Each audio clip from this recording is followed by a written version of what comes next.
भूल जाओ ये सब ऋषभ, भूल जाओ, ये सिर्फ एक बुरा सपना था, कुछ नहीं होता। ब्रह्म राक्षस का खौफ खत्म हो के कोई नरसिम्हा आ गया है जो अब थोड़ा सा डरावना सा सपना ला रहा है। हाँ, ब्रह्म राक्षस का भी खौफ है और ऐसे सुनने में जा रहा है कि खौफ एक और बढ़ चुका है हमारे शो में नरसिम्हा का। तो अब ब्रह्म राक्षस भी किसी के शरीर में है फिलहाल और नरसिम्हा भी किसी के शरीर में है। कौन किसके शरीर में है, कौन अटैक कर रहा है, कुछ समझ में नहीं आ रहा है। तो मैं वही फाइंड आउट करने की कोशिश करी हूँ, पर जब तक मैं पता लगाने की कोशिश करती हूँ तब तक ऑलरेडी कुछ बुरा हो जाता है। इसीलिए डर सा लगता है कि एक और परिवार का हिस्सा, एक और फैमिली मेम्बर ना खो दूँ।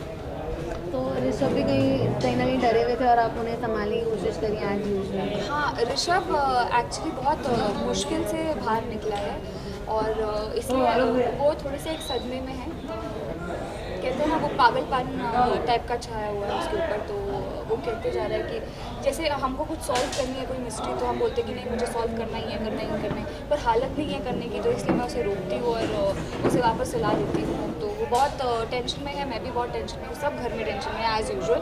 लेकिन इस बार ऋषभ बहुत, लेकिन कहीं ना कहीं आपको मोहिनी का सच पता चल जाता है, आपको मारने की साजिश वापस से रची है। क्या साजिश? मारने की साजिश।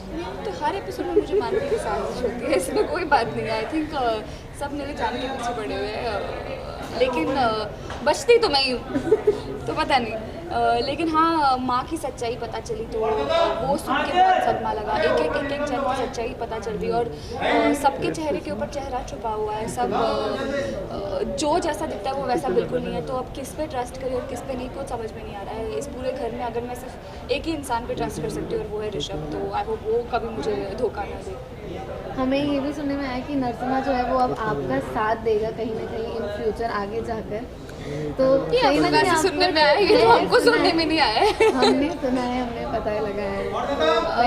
अभी तक तो पता नहीं है कि नरसिम्हा मेरे साथ है कि मेरे खिलाफ है, लेकिन जब पता चलेगा तब मैं आपको ज़रूर बताऊंगी। चलिए ठीक है, थैंक यू।